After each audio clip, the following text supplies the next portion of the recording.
지금 이 시간 가장 따끈따끈한 시사 이슈를 가장 쉽게 가장 흥미롭게 소개해드립니다. 정상근의 정상근무 이상무 정상근 기자 함께합니다. 어서 오세요. 안녕하십니까. 예. 네.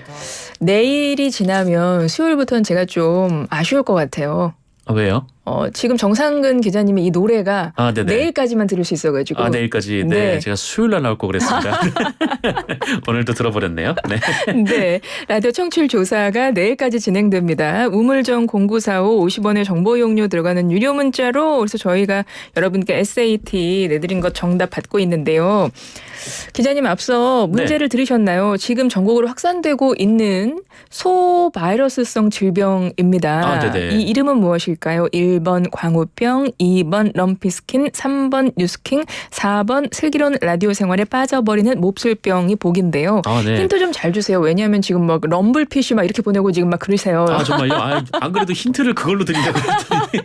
네, 힌트 좀 부탁드립니다. 네, 럼블피쉬가 생각나는 이름이다라고 이렇게 보내려고 진짜. 했는데. 네. 럼블피쉬 좋아하세요? 럼블피쉬 좋아하죠. 좋아하죠. 네, 무척 좋아합니다. 네, 노래 잘하니까. 노래 잘하죠. 네. 럼블피쉬. 네. 네, 럼블피쉬와 비슷한 이름이다. 네, 이 힌트. 너무 좋아요. 좀 피부와 관련된 병인가 봐요. 요 얘기가 또 들어가 있는 거 보면은. 두 가지 힌트를 주셨어요. 네. 럼블피쉬와 비슷하다. 피부와 관련돼 있다. 1번 광우병, 2번 럼피스킨, 3번 뉴스킹, 4번 슬기로운 라디오 생활에 빠져버리는 몹쓸병. 우물정 0945 50원의 정보 이용료 들어가는 유료 문자로 청취자 여러분 보내주세요. 정답. 4번 보기에 대해서는 어떻게 생각하세요? 4번 보기는 몹쓸병이지만 걸리고 싶기도 하네요. 네. 아니, 아직 안 걸리셨단 말이에요. 이 병을. 걸려 있기도 하지만 백신도 맞았고요. 제가 무슨 말을 하고 있는 거죠? 네, 어서 시작하겠습니다. 네. 예. 주말 동안에 주요 뉴스가 많이 나와가지고 맞아요. 오늘 좀 정리해 주실 게 많아요. 일단 첫 번째. 국민의힘 이야기부터 해봐야 되겠습니다. 인요한 연세대 의대 교수가 혁신위원장에 내정이 됐어요. 이거 어떻게 보세요? 이번 혁신위원장 임명은 좀 상징성 그리고 신선함의 방점이 찍힌 것 아닌가라는 생각이 좀 들었는데요. 일단 우리나라에는 아직 단일민족 신화가 좀 남아 있는 편이지 않습니까? 그래서 이 집권 여당의 혁신위원장이 외국인, 사실은 한국인입니다만. 맞아요. 이분 그렇죠. 한국인이시죠. 네, 그런데 이제 외국인처럼 보이는 분이 임명됐다는 것 자체가 좀 화제가 될 만한 일인 것 같고요. 게다가 이분이 이제 상징성의 측면에서 여러 가지 눈에 띄는 요소가 있는데 어떤 것들이 있나요? 일단 호남 출신입니다. 네, 전남 순천에서 태어나셨고요. 그래서 말투도 약간 그쪽 사투리도 살짝 나오세요. 있죠. 네, 맞아요. 있습니다.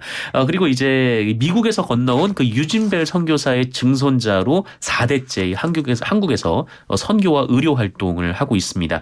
한미동맹 또 가치동맹의 상징성도 갖추고 계신 것이죠. 그리고 그 인요한 교수의 조부께서 이제 3.1운동에 조력하셨고요. 또 백범 김구 선생의 주치도 맡았습니다.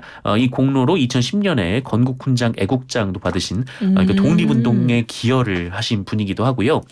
부친은 또 그 6.25 인천 상륙작전 당시에 미 해군의 대위로 또 참전을 하신 분입니다.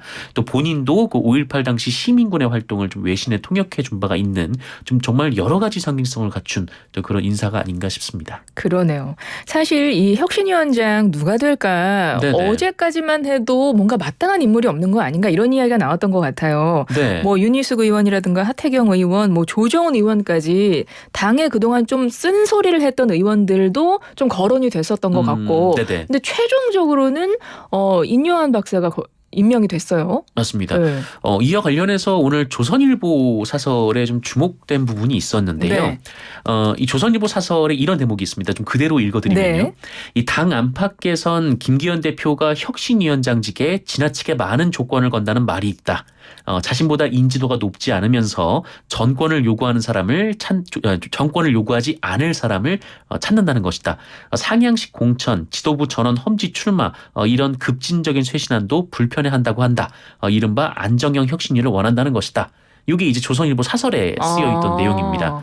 그러니까 한마디로 혁신위를 출범시키되 이 당 운영의 주도권은 본인이 주겠다 이런 의지가 강했다라는 것이거든요. 이 사설 내용을 보면요. 네.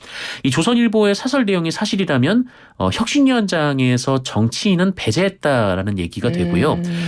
이렇게 되면 좀 어느 정도 좀 보수 정보와 함께 일한 경험은 있지만 이 당 경험이 없는 좀 이뇨한 박사를 선택한 이유도 좀 어느 정도 설명이 되는 것 같습니다. 근데 김기현 대표가 전권을 부여한다고 그렇게 말했던데요. 정권을 부여한다라고 얘기를 했죠. 네. 뭐 혁신위의 구성, 뭐 활동 범위, 뭐 안건 등 제반 사항을 뭐 이뇨한 위원장이 전권을 가지고 구성하도록 한다라는 얘기인데 그런데 사실 그 국민의힘은 굉장히 좀 역사와 전통이 있는 게다가 또 규모가 굉장히 큰 정당이거든요. 이 정당을 단 한 명의 생각에 의해서 좌지우지하기는 불가능에 가깝습니다. 그래서 주변에서 좀 도와주시는 분들이 있을 테고 한마디로 이제 같이 이제 혁신위원회를 누가 구성을 할 것이냐, 혁신위원회 그렇죠. 면면을 일단 좀 살펴야 이 정권의 실체가 좀 나올 것 같습니다. 네. 민주당에서는 이번에 인요한 박사 임명에 대해서 어떻게 평가를 하고 있어요? 뭐 나왔나요, 메시지가? 뭐 일단 뭐 민주당에서는 그 이뇨한 위원장이 가지고 있는 좀 상징성이 있기 때문에 그 이분 자체에 대한 좀 비판은 하지 않는 분위기입니다. 근데 다만 이 민주당 인사들의 얘기는 김기현 대표가 이 혁신위를 그야말로 좀 이렇게 강력한 혁신위로서 취급을 할 수 있겠느냐 좀 이런 얘기를 좀 하는 분들이 있거든요. 그러니까 사실상 그 혁신위가 이제 김기현 대표의 당 운영에 좀 이제 보조 역할만 하는 거 아니겠느냐 좀 이런 해석을 하는 분들도 있는 것 같습니다. 그럼 앞으로 혁신위를 구성을 해야 되잖아요. 네. 그러면 혁신위원장이 나머지 구성에 대해서는 다 본인이 이제 진행을 하면서 하게 되는 거예요? 그렇죠. 그러니까 정권을 준다라는 것은 혁신위의 구성도 맡기겠다라는 것이기 때문에 근데 다만 그 혁신위 활동을 함에 있어서 뭐 회의도 해야 되고 또 그 회의를 하면 또 회의록을 정리하는 실무자도 있어야 되고 그러니까 여러 사람들이 같이 참여를 하게 돼 있지 않습니까? 그러니까 당에 크게 뭐 기반이 없는 이뇨한 위원장이 혼자 결정할 수 있는 문제는 아닌 것 같고요. 아마 여러 분들의 좀 조언을 받고 또 도움도 받고 조력도 받고 하면서 혁신위를 구성을 할 것 같은데 역시나 이제 면면을 보면은 누구의 조력이 있었는지 또 누구의 조언이 있었는지 좀 이런 부분이 좀 드러나게 될 것 같습니다. 보통 이게 지금 총선을 앞두고 있는 시기에 혁신위원장이 발탁이 됐고 혁신위가 네네. 꾸려지기 때문에 네. 당 쇄신과 더불어서 사실은 그 공천관리위원회 구성 전까지 활동을 한다면서요. 그렇죠. 네. 그럼 그 공천 관련해서 뭔가 민감한 사안도 건드리게 되는 그런 역할도 맡아야 될까요? 네, 그러니까 총선 룰에 대해서 얘기가 나오느냐, 아니면 혁신과 관련돼서 좀 그 당의 좀 간판들, 당의 인사들의 얼굴을 좀 교체하는 좀 그런 얘기가 있을 것이냐, 이 부분이 아마 이 혁신위의 성패를 가를 핵심인 것 같은데, 다만 일단 국민의힘에서 이제 박정화 대변인이 이런 얘기를 했는데요, 혁신위에게 전권을 주기로 한 만큼 총선 공천룰 등에 대한 의견을 혁신위가 제안한다면 범주를 넘어 활동할 수도 있다, 이런 입장을 밝혔습니다. 그러니까 이 얘기는 그 혁신위가 총선 공천 관련해서도 의견을 낼 수 있다. 뭐 이렇게 받아들여지기도 하지만 네. 이 얘기를 조금 뒤집어서 보면은 범주를 넘어 활동한다라는 것은 이 총선 룰은 혁신위의 범주가 아니다라는 의미가 되기도 하고요. 또 혁신위의 혁신안이 의견 이렇게 좀 얘기를 했던 좀 그런 면도 좀 있는 것 같습니다. 아, 그렇군요. 알겠습니다. 아직은 이제 위원장만 지금 내정이 된 상황이기 때문에 아까 네네. 말씀하셨듯이 혁신위가 전체적으로 어떻게 구성하느냐, 어떤 면면을 거기서 볼 수 있느냐는 그 이후에 더 정확하게 좀 많은 분들이 판단을 하시지 않을까 네, 이런 생각이 그렇습니다. 들고요. 국회에서 국민의힘이 고위당정협의회가 어제 오후에 열렸습니다. 이게 네. 국회에서 열린 거는 10개월 만이라고 하던데 이게 네. 국회로 장소를 옮긴 게 어떤 의미가 있을 수 있을까요? 의미가 있죠. 일단 먼저 재보궐선거 이후에 처음 열린 당정협의회였고요. 그 당정협의회가 굉장히 오랜만에 이제 당에서 국회에서 이제 치러졌다라는 것은 앞으로 이제 당이 주도권을 갖겠다라는 좀 김기현 대표의 의지로 좀 해석되는 부분은 있습니다. 또 이번 그 고위 당정 협의회에서 가장 중요하게 다뤄졌던 메시지가 이제 김장 물가였거든요. 네. 그러니까 핵심 민생 이슈죠. 그리고 또 여러 지역에서 이제 아까 그 퀴즈에 나왔던 그 소 전염병이 네, 지금 돌고 네. 있는데 여기에 대한 지원을 당이 요청해서 정부가 수용했다 뭐 이런 보도가 나오기도 했습니다. 그러니까 민생 우선으로 좀 당이 주도하는 좀 이 모습을 어제 고위당정협의회에서 좀 보여주려고 했던 것 아니냐 좀 이렇게 해석이 될 수 있을 것 같습니다. 네, 알겠습니다. 김기현 대표가 이재명 대표의 민생협치회담도 제안을 했던데 네. 요거 좀 기대를 해봐도 좋을까요? 잠시 후에 이제 이재명 대표 당무 복귀 얘기할 거긴 한데. 네네. 예. 일단 그 김기현 대표가 민생 회담을 제안한 상황이고 또 이재명 대표도 계속해서 민생을 강조하고 있죠. 또 국민의힘에서 최근에 그 이재명 대표에 대한 공세를 강화하는 현수막들을 또 모두 철거하기도 했습니다. 이렇게 보면은 뭐 가능성은 뭐 충분할 수 있을 것 같은데요. 근데 다만 민주당에서는 윤석열 대통령과 이재명 대표의 만남을 그러니까 영수회담을 요청을 네, 하고 네. 있거든요. 좀 그런 차원에서 굳이 이재명 대표가 김기현 대표를 만나라고 할까? 좀 그거는 좀 가능성은 좀 낮아 보이긴 합니다. 그렇군요. 국민의힘 오늘 그 혁신위원장이 임명이 돼서 일단 국민의힘 이슈부터 좀 짚어봤고요. 네. 대통령실 이슈를 좀 넘어가 볼게요. 네. 대통령실 최근에 윤석열 대통령이 좀 달라졌다. 우리 대통령이 달라졌어요. 약간 이런 느낌의 보도가 좀 나오고 있는 것 같아요. 네네. 반성 모드도 약간 보였었고 네. 또 민생과 소통을 강조하는 행보를 보이고 있는데 뭐 이렇게 조금 약간 바뀐 듯한 이런 배경은 어디에 있다고 보세요? 뭐 아무래도 이제 재보궐선거 참패를 가장 큰 원인으로 꼽을 수 있을 것 같습니다. 이번 재보궐선거 투표율이 48.7%였는데 뭐 그렇게 높아 보이진 않는 투표율이긴 합니다만 이번 재보궐선거가 기초지자체장 선거였거든요. 그래서 평소에 재보궐선거에서는 굉장히 투표율이 낮은 축에 속하는 선거인데 그런데 이제 유권자의 절반 가까이가 투표장에 나왔다라는 것은 이 정치에 관심을 가지고 계신 분들이 이 투표를 벼르고 별렀다 좀 이렇게 볼 수는 있는 수치이고요. 네. 게다가 그 결과가 이제 18.7%포인트 차로 민주당의 압승으로 끝났는데 윤석열 정부에 대한 분노가 좀 상당했다 좀 이렇게 해석이 될 수 있을 것 같습니다. 이렇게 되면은 좀 국정 운영의 기조를 바꾸지 않을 수 없는 그런 상황이 될 것 같습니다. 그래서 향후 국정 기조의 변화가 있을까 그 부분을 다 주목해서 보시는 것 같거든요. 네네. 기자님은 어떻게 보세요? 글쎄요. 근데 오늘 관련돼서 나왔던 보도가 그 조금 이따 잠시 후에 얘기를 하겠지만 그 육군사관학교에서 이제 네네. 독립운동가들에 있는 그런 육사에서 독립전쟁 영웅실 철거를 하고 있다고. 네, 철거를 하고 있다는 거거든요. 네. 그러니까 이 얘기는 그러니까 윤석열 대통령이 불과 며칠 전에 좀 이념에 매몰되지 말아야 한다라는 얘기를 했기 때문에 이 얘기와는 전혀 다른 메시지를 국민들에게 줄 수가 있는 좀 그런 상황이고 그리고 또 한편으로는 또 검찰에서는 또 이재명 대표에 대한 기소와 수사가 계속 이어지는 또 상황이기도 하고요. 계속해서 좀 뭐랄까요? 하여튼 뭐 이제 좀 갈등의 요지가 있는 그런 일들이 계속 벌어지고 있기 때문에 좀 국정 운영의 기조가 좀 쉽게 바뀔까라는 데는 좀 또 두고 봐야 될 것 같습니다. 그렇군요. 강서구청장 보궐선거 결과로 인해서 뭔가 대통령의 반성 모드도 좀 표현을 했고 네. 했기 때문에 국정기조의 변화가 있을까 많은 분들이 좀 기대하면서 보는 측면도 있는데 지금 나오고 있는 좀 뉴스들을 보면 육사에서 독립전쟁 영웅실 철거가 진행되고 있다는 뉴스가 나왔어요. 최근에 홍범도 장군 흉상 이전 문제로도 좀 논란이 컸었는데 네네. 이제 이런 게 나오고 있고 하다 보니까 이게 과연 국정기조가 변한 게 맞냐 이제 이런 좀 의심이 나온다는 말씀이시잖아요. 네. 근데 그렇지 않아도 민주당에서 이런 말을 하고 있어요. 아니, 독립투사를 왜 지우려고 하나. 친일파의 면죄부 주려는 것이냐. 영웅실 철거에 반대하고 있긴 하더라고요. 그렇죠. 뭐 강선우 민주당 대변인이 이렇게 얘기를 했는데 이거 홍범도 장군 흉상 철거 수준을 넘어서 지금 독립전쟁 영웅들을 기리는 공간을 없애려고 하는 거는 훨씬 더 좀 문제가 있는 것들 아니냐. 좀 이런 지적을 했고요.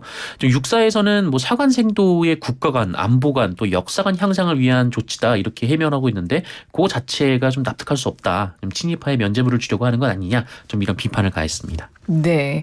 육사가 해당 공간을 뭐 고려부터 조선시대 전쟁사, 식민지시대 항일 무장투쟁, 임진왜란, 6.25 전쟁, 월남전 폐하병 이렇게 국난 극복사 학습실로 바꾼다는 계획을 밝혔더라고요. 그렇죠. 근데 사실 그동안 육사가 했던 해명과도 좀 배치가 되는 면이 있잖아요. 그러니까 네. 육사에서는 이 육군사관학교의 뿌리는 이제 뭐 그 이른바 좀 해방 이후에 이제 이제 따로 이제 만들어진 뭐 그런 거라고 했었는데, 근데 독립운동가들의 흉상을 그래서 좀 목적에 맞는 곳으로 옮긴다고 해놓고 거기에 또 고려시대 관련된 그 좀 뭐라고 할까요? 그 공간을 설치를 한다면은 이 얘기가 좀 앞뒤가 안 맞는 얘기로도 해석될 수 있을 것 같습니다. 알겠습니다.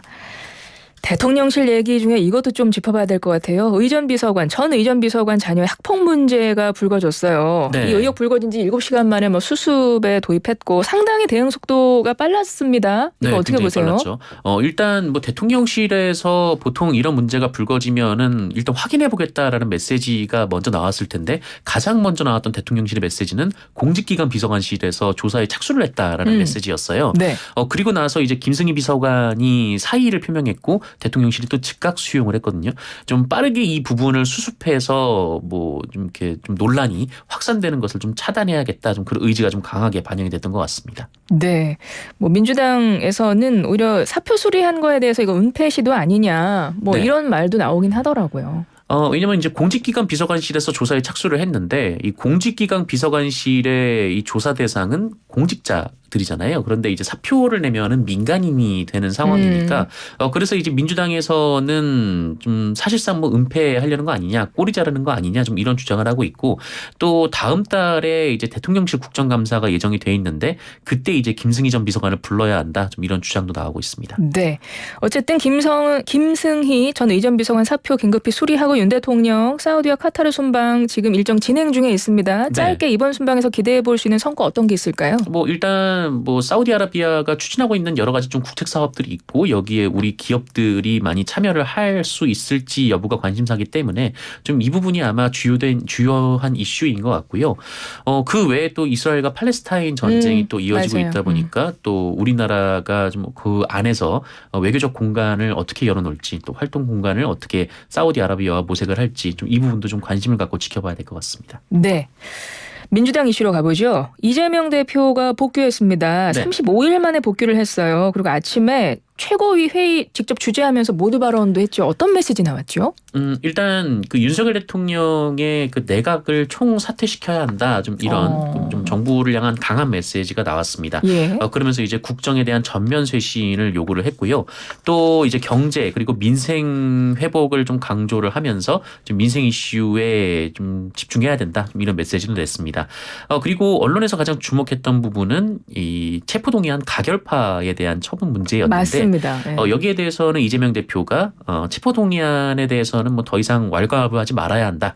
이렇게 입장을 밝혔습니다. 이 얘기는 징계를 하지 않겠다라는 뜻으로 언론에서 해석이 됐습니다. 이재명 대표는 이제 통합, 단합에 방점을 두고 있을 것 같아요. 네네. 그런데 이 가결파에 대한 당내 강경파들의 반발은 어떻게 좀 잘 달랠 수 있을까? 그것도 좀 궁금하네요. 아무래도 이제 가결파에 대해서 징계를 해야 된다라는 목소리가 민주당 당내에서는 좀 굉장히 좀 높았던 측면이 있죠. 근데 어쨌든 이재명 대표가 이 얘기를 정리를 했기 때문에 뭐 사실상 이제 징계 추진은 더 하지 않을 것 같습니다. 그리고 좀 뭐라고 할까요? 이 체포동의안 투표가 무기명 투표이기 때문에 사실상 그것을 색출해서 징계한다는 것 자체가 굉장히 좀 무리한 일이긴 한데요. 다만 이 당내 이른바 이제 가결파들에 대한 당내 반발은 계속해서 이제 민주당의 잔존해 있을 테고 이것이 다음 공천에 총선 공천에 좀 어떻게 반영이 되느냐 좀 이 부분을 좀 지켜봐야 될 것 같습니다. 네. 이재명 대표 당무에 복귀했지만 사실 사법 리스크는 여전하거든요. 이게 뭐 일주일에 2번도 법원에 나갈 수 있다 이런 말들이 나오고 있던데 네.